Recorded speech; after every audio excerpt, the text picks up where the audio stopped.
Anyway, hello everybody, and welcome to Talking Video Games. Can you guess what game we're doing? We're doing Swimming Simulator in hoods. That's right. The breakout hit of 2018. It's Anyway, today we're going to be talking about Assassin's Creed, and like before, we've been talking about a lot of like groups of series all at once. But today, since this is one of my favorite games ever, we're gonna break it up.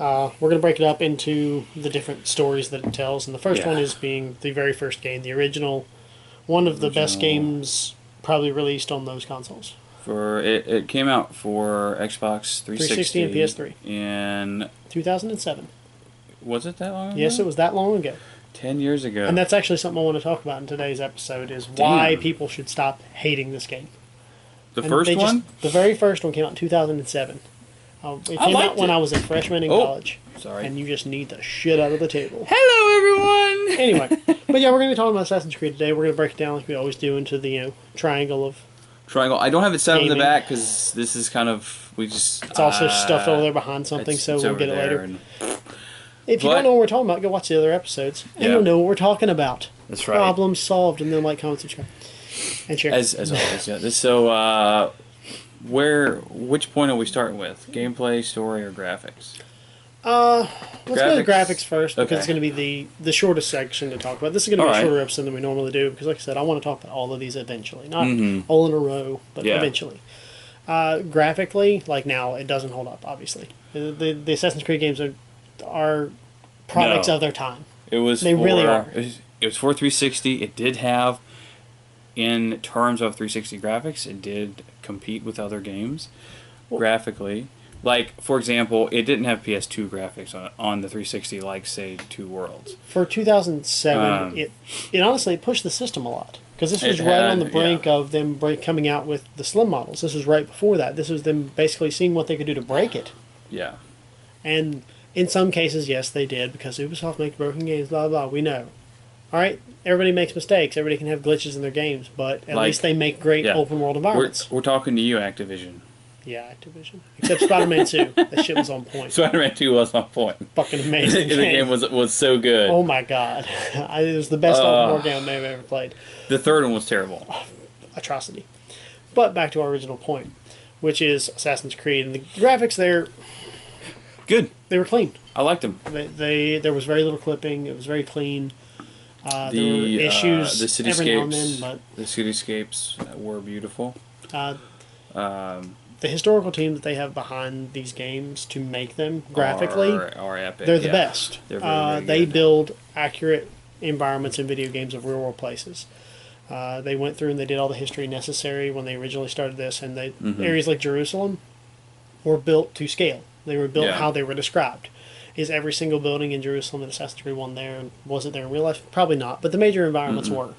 Yeah. And that's what this game really is. It's a hat tip to history. Yeah, and what's cool about it too, and this will bleed into gameplay. There's a lot of information provided, like as in when you find a new building that is historically accurate, it'll tell you. It'll tell you everything they know about it, essentially. It was built on this year by these people. This is why it was built. Person. It was designed by so and so. It was built for this purpose. Somebody died there. Whatever. And they're all historically relevant. So it's almost like an action video game trying to teach you something. Yeah. Now this, right, exactly. This game takes place Clean my glasses real quick. in the Holy Land. No, it doesn't. This game takes place in 2007. Because remember, it's a time traveling game. That's true, but and like that's the other half of the graphics we'll talk about in a second. yeah. But I get your point. The actual game is going to be set into the Crusades. The Third Crusade? It's in the. I believe it is the Third Crusade. I think it's the Third Crusade. Salah ad-Din. Yeah. I don't know a lot about the Third Crusade other than what Assassin's Creed taught me. So. With Richard the Lionheart and all that kind of fun stuff. Yeah, the third. Yeah, it was the third. So yeah, the game technically that's flashback. Obviously, you are Desmond Miles, who is a bartender. A bartender. He is a kidnapped bartender by. He's just hanging out, having a good time. He's been kidnapped by Google. I mean, Abstergo. By Google. the evil bad guy company run by the Templars, which are the bad guys in this case, which is weird because most of the time when you deal with like historical stuff, the Templars are the good guys. In every other situation, the Templars, because they're the Freemasons. That's who they turned into, and like it's weird. Kind of. Anyway, if you follow some of the chronology, that's the right word, isn't it? Chronology. Chronology, yeah. And so they're it's a like, nice take look, on it. Desmond, we know who your parents were, and we know that you have information that we need. And he's like, I don't know what the fuck you're talking about. Which he didn't. In all fairness. Really didn't. And they're like, well, okay, fair enough. Not you specifically, but you... Genetically, in the past, we want the Apple of Eden, and you're going to help us find it. And he's like, well, I don't really have any other choice, so let's... And what else am I doing? I'm locked in this tiny room. Let's do it. Speaking back to the graphics part of it, though, the real-world stuff, like when you're playing as Desmond, was it's beautiful. fantastic. Like, yeah. The female character, the female lead in the game, is voiced and physically portrayed Kristen by Bell. Kristen Bell, and it looks just damn like Kristen Bell, especially with that time period's motion capture and graphics. It's on point. Primo. The guy who plays Desmond is on point. And, yeah, she's very, very attractive. But it's all right. It's a game that was shit on too much for no reason, because all you hear about is how it doesn't hold up, and of course it doesn't hold up. It was a game designed to push a boundary. So Assassin's Creed has, I think, always, for its time frame, pushed the boundary of the system. Always. And they've always added more and more content to it. However, it is true that the first one has problems. But every video game has problems. Yeah, even 10 out of 10 video games have problems. So like when you are first playing it, like blind run, I just bought the game, pop it in, awesome, love the cutscenes.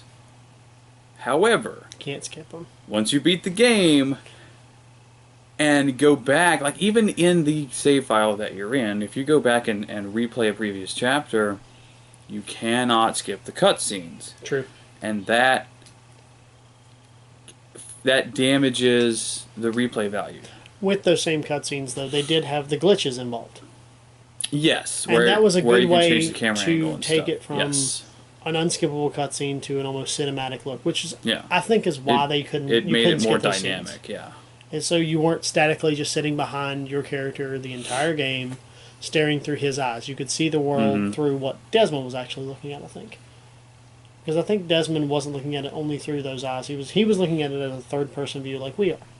Because that's how I personally like to think the Animus works. Okay. It feels like a third-person game. Yeah.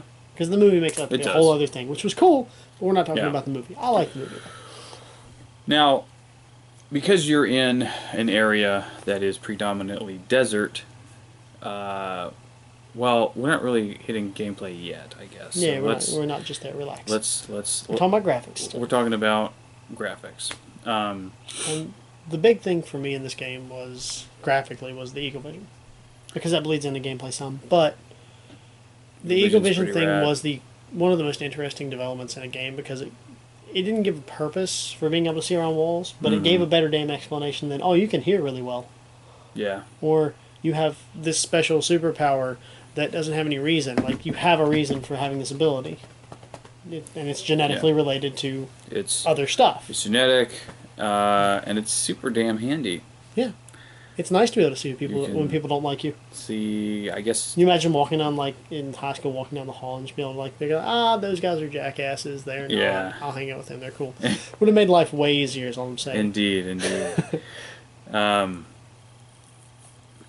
right, so I think it's time, because, like, there's only so much that we can talk about. Like I said, this is going to be graphics they are what they are.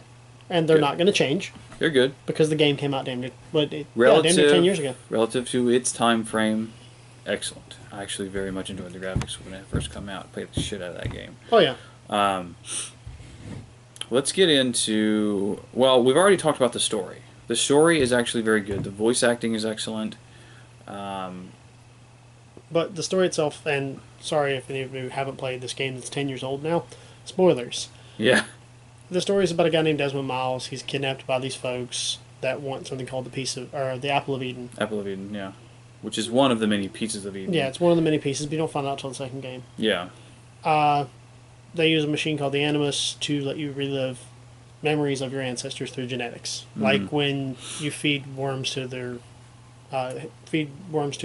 babies, they pick up those genetic memories. It's the same thought process, which is a neat thing. I don't know anything about worms, so cool. I read a lot. Neat. Weird shit. Very, very interesting. Desmond goes back in time. Mm-hmm. Relives the life of Altair. I can't pronounce the rest of his name because it's Altair, I don't remember it. Altair, lots of phlegm in here. And it's a very Arabic name. I just can't pronounce it. I'm sorry if I offended anybody with that, but my bad. So, you go back, play as him, and him rediscovering what it truly means to be an assassin, while at the same time Desmond's learning what it means to be an assassin and what his parents are trying to teach him. And he's learning the abilities as he's going through the Animus. Right. So that by the end of the game, he can at least not die. You can escape. Hopefully. And you don't escape at the end. That's in the beginning of the second game, sir. Oh, that's right. We'll get to that. We'll get to the second game. Fair anyway, enough. Altair goes through during the Third Crusade. He kills a lot of key figures that died during the Crusades anyway, but they're putting the blame on Altair, which is really cool, I think, because then you get to kill historically bad guys. You eventually get to fight Robert de Salle. Why do I remember his name? I don't know. And then you get to meet King Richard as well. Yep. Then you get to meet the fake Robert de Salle that you almost killed that turns into Altair's wife. Altair's wife, yeah. Which is also peculiar. It is. It's very strange. He eventually finds the apple, but it gets taken by his former master, I believe, if I remember right. Yes, and it turns out that the master of the Assassin end. Brotherhood is the actual bad guy of the game, because he's just as big a prick as the Templars are. You end up fighting him. He can do magic stuff with it. You overcome at the end. The Templars in present day learn where the Piece of Eden is, and it's your fault. Yeah. And you're left in this tiny room where the Animus is, where you can go back and replay your stuff. And then you walk into your room, which was the room of the previous number 16. Subject 16. Whatever. And you turn on Eagle Vision because you figure out how to use it and the walls are covered in his blood, essentially. And he has written in blood all of this data that is like, what? That will come up in future videos about this that we'll talk about later. It is. But the game essentially ends with you seeing all this random stuff written everywhere in blood through Eagle Vision, and you're trapped there. You have no exit routes, no nothing. The only other thing I will put with the story that I thought was cool is if right at the end, when you exit the Animus, in that one room you can't get in but you can see through the window, there's like 4 people watching you. Yeah. And that's all you get to see of like the higher ups in Abstergo, so it's really weird. Like they're very ominous, shadowy figures, so they're clearly bad guys. And another a key element of the story that will come into play in the gameplay, which we're going to be getting to next. When you start out as Altair, you have everything. You have all of your abilities. You're a badass, super badass, and then he abuses it. He gets a little cocky. He fucks up. He screws up bad. They basically shame him. They're like, okay, so look, man, you messed up pretty hardcore out there. So we're gonna take away all your stuff until you've re-earned it. And that's basically how Desmond learns by watching Altair relearn his training. So, which is cool. And then by the end, you are the same badass with a different outlook on life, and you understand what the Assassins, not as just a character, but I feel like as a player, you understand what the Assassins are about, like as an overall, not just the leader who turns evil, but like you kind of get a feeling of like they are a force of good, even though they kill people. Like they only kill people that really need to die. That's the way that I view Assassins. And that's the reason that initially Altair lost his position, was because he was killing people who didn't need to die. He could have chose not to kill them and just knock them out or move on with his day and sneak around, but he chose to take the violent route. Yeah. So now, in all fairness, this is, again, we're going to make a switch over to gameplay. You kill a lot of people in Assassin's Creed. Yeah, like all of them. A lot. All of them you can. There are, and I remember doing this, because Assassin's Creed 1 is one of the few games I actually have all the achievements for. on 360. Right. The parkour was good.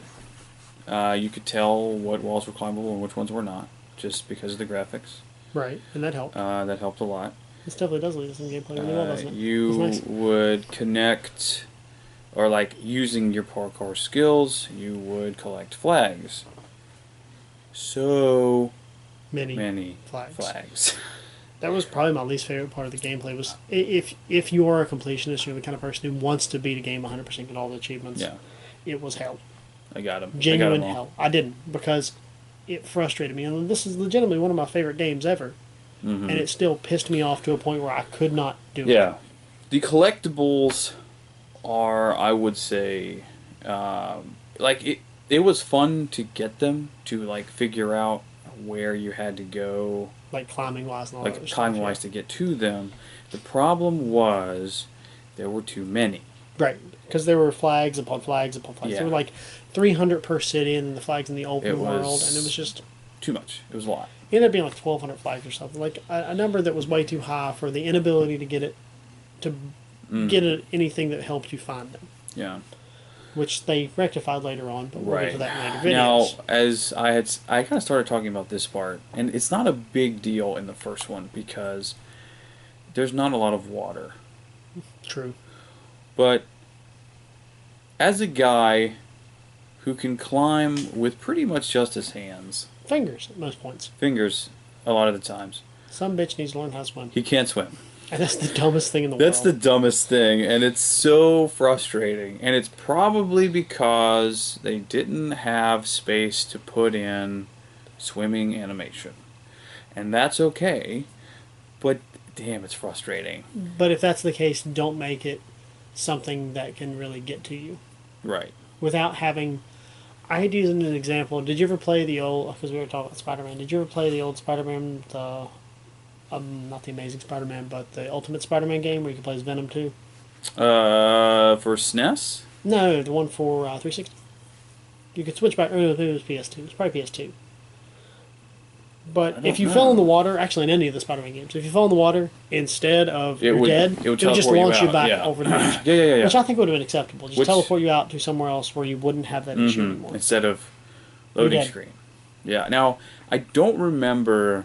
I specifically remember the loading screens being any kind of problem. Because the loading screens were interactive? Right. That was, I think, another part of why the cutscenes weren't skippable.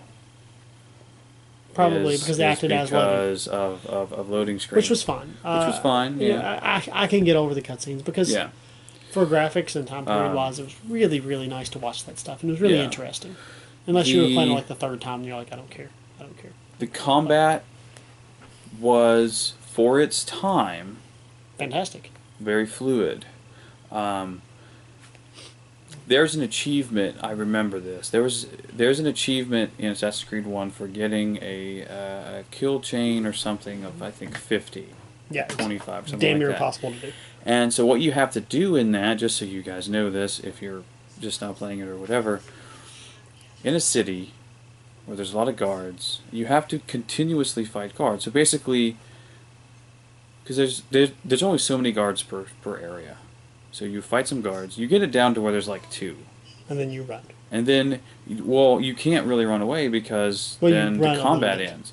You slowly move, parry, move, like through another part of town, and then more guards show up. Right. Tedious, but doable. But a pain in the ass. Yeah. But that's an achievement based thing. It's something you had to do to enjoy the game. Right. The counter kills. Counter kills are probably the best thing they devised. And it's something that, and I know people are going to yell at me about this, but it's something I wish Zelda did. Specifically, Ocarina of Time and Majora's Mask. Yeah. I wish there was a true counter to it, because I know Wind Waker actually had counters, like the remakes or something. Or if Breath of the Wild when it comes out. Just saying. If this isn't out. I'm so excited for that. We're kind of dating this episode, but whatever. We're getting out of context. Right. Okay. The climbing was, for the most part, also reasonably smooth. And we still have to preface every bit of this for its time. Yeah. Because we've seen the newer Assassin's Creed games. There so it's are... different. And, well, even the newer Assassin's Creed games, though, had this problem. Sometimes, when you're trying to go a specific route, and you don't have the joystick held just right... It'll go the wrong way, yeah. He'll, like, jump off this way, or off that way, and then you're just like... I'm out of time. I can't go do this now, so it's going to reload. But it's still another one of those things where lots of games that have this open world aspect and have to load all these, graphics and have everything try to pre-render before you get there, it's something you're going to come across. Mm-hmm. And it's why I'm okay with it. Like, for its shortcomings, it made up for it in the strong parts of the game. Yeah. It's open world, mostly. Which I very much like. You could qualify this as definitely an open world action adventure game. I wouldn't say sandbox because you can't do anything. No. But it still qualifies as open world action adventure easily. Yeah. Because you don't have to go specifically to each mission. You can just go to random cities and run around and kill people if you feel like it. The one of the actually really cool things I liked about the first one that carried through to the newer ones is that the side quests that you do actually affect the actual assassination attempt. Yep. So, like... The more stuff you did, the better it was. If you, gather information, you pickpocket this note, you, threaten the guard or whatever it was... It would reduce the number of guards surrounding this guy. It would block off certain entrances. Right. It made it easier for you to come in. Make it easier for you to get in. It would make it easier for you to get to the individual and take him or her out. That definitely is something they carried over, especially into the second game. The second game was huge about that. Yeah. Now, as with that though, because there were 10 missions in Assassin's Creed 1, I think. 9 or 10. Like chapters where you would kill different people. Yeah, there were 10 actual chapters. The issue, and I get it, because there's only so much space on a given disc, right? But there's a lot of repetition in the side quests. And that is the single biggest argument to it. And that's the thing that always bothers me when people say that is, the repetition thing. Because and I think you understand this. You're bringing it up because it is a point. Yeah. The repetition in the game is because, at their core, every game is repetition. That's true. From Assassin's Creed to Zelda some to more Mario, so than others. Yeah. To a game I played earlier today, Resident Evil. They're all going to be repetition. Right. Mario, run from one end of the level to the other. Hit the flag, beat the boss, do whatever you're doing to end the level. Get the stars, hit the block. Zelda, collect some things. Find out that Ganon's the bad guy. Get the Triforce. Fight Ganon. Save the princess. Don't get laid. Every damn time. I know. It's Resident so Evil. sad. Get this piece with this medallion. Turn it into a key. Use the key to open the door. Fight the monsters. Yeah. Don't run out of ammo. Games are just games are repetitive because we like repetition. Even Skyrim. That's Go true. here, fight the thing, and then spend the next 4 hours in shops, getting rid of all the shit you just got from fighting the thing. No, that's we've already covered all that. Right. You get the point, though. Yeah. No. And this game came out 10 years ago. Right. One of the issues before this game, though, we had never seen anything like it. Yeah. At all. Period. Right. You've never seen an open world game where you got to be an assassin, or really anything where you got to climb buildings as much as this. The closest thing you had was Grand Theft Auto. Right. Really. I mean... GTA 3. Yeah, 3 and Vice City were as close as we got. And even then, it was a different thing, because the graphics were shit, comparatively. Yeah, they're pretty bad. The story was garbage. It's actually really hard to go back and play GTA 3 or Vice City. Or Vice City. They're painful. It's so bad. Like I said, the graphics were shit, the story was awful, and it was repetitive as all hell. Go here, kill the people. Yeah. Get the drugs. Well, okay, so here's... Steal the car, whatever it was. Here's where repetition... whenever repetition becomes tedious, it becomes problematic. Right. And Assassin's Creed had repetition, but there wasn't enough of it because there were only like 3 or 4 different side things to do before you did the assassination. Right. So it wasn't detrimental. It didn't overstay its welcome. Like, and I think a lot of people who have the problem with the repetition are the people who went into the assassination beforehand, even on the ones where you had a lot of stuff that you could do. Mm-hmm. They did all of one type of mission, then all of one type of mission, then all of one type of mission, and you can't do it like that. Yeah. You have to do it in a way that's going to keep you entertained. You have to make decisions that would make sense for you as the character too. Right. I usually would do it one type at a time just because I'm OCD about that. Yeah, but kind of you stuff. don't get weirded out by the No. same thing over and over again. No. You're not exactly the best example of people getting frustrated over repetition. It doesn't bother you. That's fair. And it didn't bother me either because I genuinely felt like Altair as a character and the other characters you dealt with, like the actually had speaking roles and actually cutscene roles, Mm-hmm. they were interesting. I found them to be fun to listen to, talk to him, and their demeanor toward him. And they were when you completed all the missions, their dialogue would change. So if you completed the bare minimum, they would berate you only over half-assing your job. If you completed all of them, they were shocked that you actually put in the effort because you should have been half-assing your job. Oh, that's right. That's right. Whenever you bring the bloody feather back, they're like... They were shocked when you did your job the right way. And what? I like that personally. Yeah. I really enjoyed it. So snarky. So snarky. Early on. One dude was in is it Jerusalem, one guy? Hello, cat. Sorry, cat. Not happening. So, right. That's Sorry. That's kind of another cool thing about that is, like, initially, once you're, like, you fucked up, no more powers for you, everyone hates your guts. They're like, dude, what's your problem, man? Why are you such a dick? And you're real snarky about it anyway, and they're just mean. His response basically is not the best response. No, he basically was like, I'm not. a dick because I'm better than you. Yeah. And then everyone's like, well, just go do this thing. And then you come back and you do everything, and then they're like, oh. Wait, you actually did it? You did your job. And he's like, well, yeah. It's my job. Because I'm awesome. And then eventually they all turn around again, and they're like, oh, you're awesome. And they're nice to you. I mean, don't get me wrong, you're still a dick, but you're awesome. Yeah, it takes a little while. Yeah, so...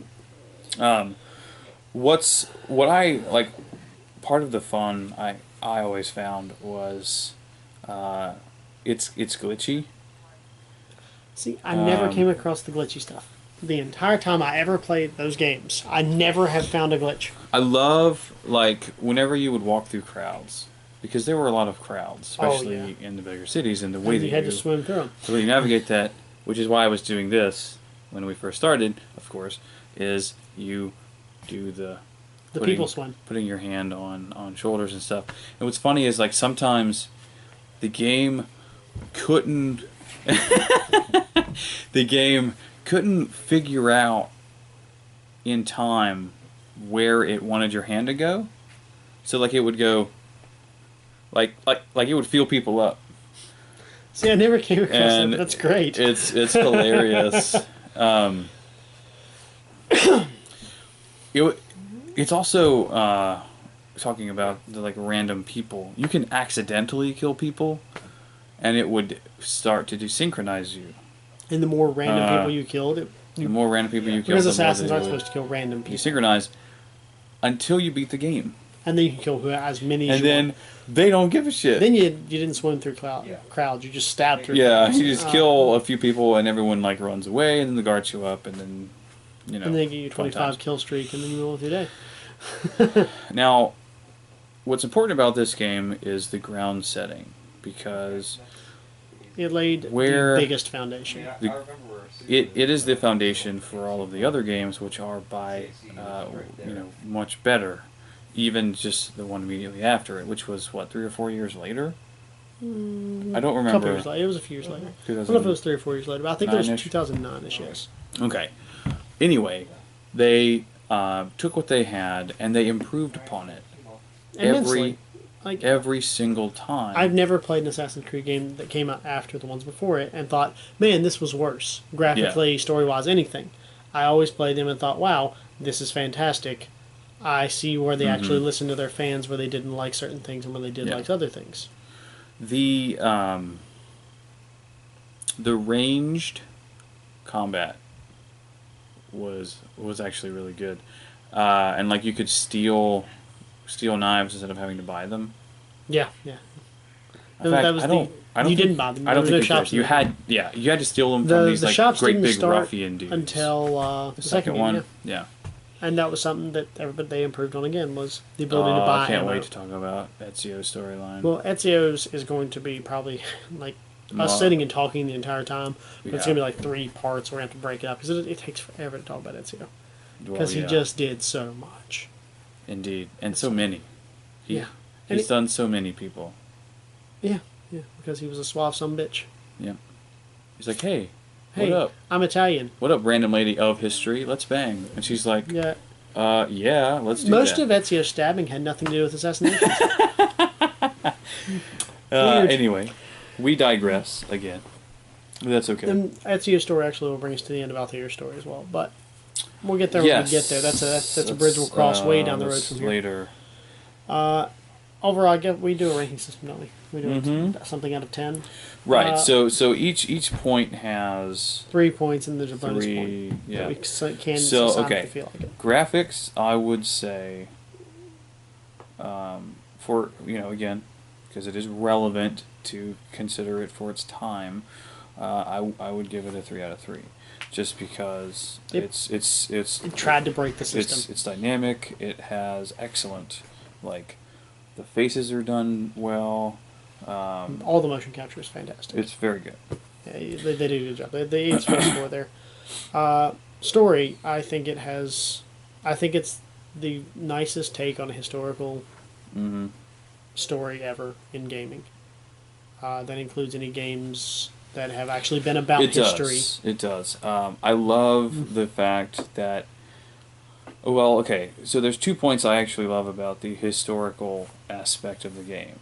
One is that they took all that time to make it, to write it in the game, and 2, you don't actually have to read it. It's in the system logs. It's in the system logs, and you can read up and do all of that if you want, but it's not ultimately relevant to the game. True.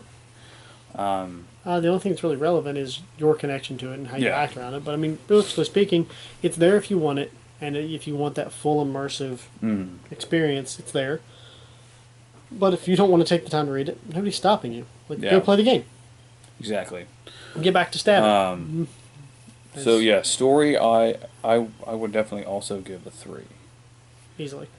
Gameplay itself, that's where I don't think this is a 10 out of 10 game. I just don't. I think it's a 2 out of 3 because of the gameplay. Yeah. And I'm not saying that I'm going back to what I said about repetition. I think that is an issue. I think that they at that point, no, they couldn't have probably developed any more types of And they mission. fixed that a lot. They did. They have later. so many other things that you do in your missions. Yeah. But in that particular gameplay setting, they could have at least thought of maybe 1 or 2 more types that were maybe unique to certain cities. Right. Or unique to certain chapters, that where you still use the same skills, you just use them in a different way. Yeah. And that's where it really falls off. And it goes back to the whole collecting flags bullshit.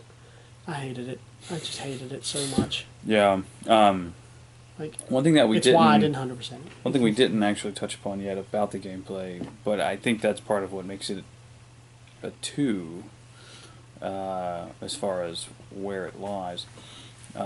The stealth mode, when you would put your hands together and you put your head down, and you can pretty much sneak anywhere that isn't red on the map, and like they just assume that you're a priest who happens to have fully decked out armor, like a sword, a bunch of knives, like blatantly obvious all over you. It was hilarious. I don't think it's a negative gameplay thing. I think it's just funny. It's funny. I think that's why they had you hide in the middle too, though. Right, that's true. So, but no, you're not wrong. That was dumb. It's dumb, but funny. I would give gameplay a 2 as well. Easily. Just because of it's like minor stuff. I think it's because but it's we've a whole seen bunch what of the minor game stuff. can be. Well, no, it's because of what like, we see in the future, and that's not where the even minor that. stuff adds up. Right. Like, there's not a lot of big problems. I wouldn't say that there are. Which, if people actually watch this, we're going to get so much angry comments. There about it. Oh, but it glitched out here on me. Yeah, we know like, that it glitched out on you, but it didn't glitch out on everybody. There aren't necessarily enormous gameplay problems, but there are little ones all over the place that add up to it losing out on the 3 out of 3. Agreed. I would say because of its foundation making format and everything, that it would get the bonus point. I'm actually giving it the bonus point for another reason. Okay. 2 reasons. One, it's my favorite game ever, hands down. And the character development itself. This is a game where a lot of people will disagree with me. I don't think it has any plot holes. The story has 0 plot holes. They have rounded it out to a certain extent where you can't find any loopholes. Well, that didn't happen in history. The people that you killed, the historical figures, they died when they died. Yeah. Did they die from an assassin? No, but that's where the Assassin's Creed universe changes it. Yeah. And that's the fun part, because if it was perfectly historically accurate, we'd all be buying Abstergo brand food. It's a video game. There's certain points where it can't be. Indeed. And as a plot, it's perfectly rounded. And that's what Ubisoft does. They make stories that have pretty cities in them. So definitely, this game is the start of a big series that we're going to do eventually. Maybe not all at once in a row. I don't feel like doing that. I'm too tired. Right. In general, to do all these Assassin's Creed games at once. That's fair. But overall, this is definitely getting a 9 out of 10. Yeah. Fantastic game. If you disagree, that's fine. I understand. Let us know. It was 10 years ago, guys. Let us know what you think. Think about yourself 10 years ago. I have it recorded, actually, on my channel. That's true. I will never record it on my channel. It's very hard to commentate and be funny about a game where you have to actually concentrate and read the story on, and then you can't skip cutscenes. The only, I think the only one that I haven't recorded in its entirety so far is Rogue, which I started a while ago but haven't picked back up in a while. Rogue is like the Star Wars Christmas special for that series for me. Yeah? I don't consider it to be part of the story. I think it's a waste of time. I'm not that far into it yet.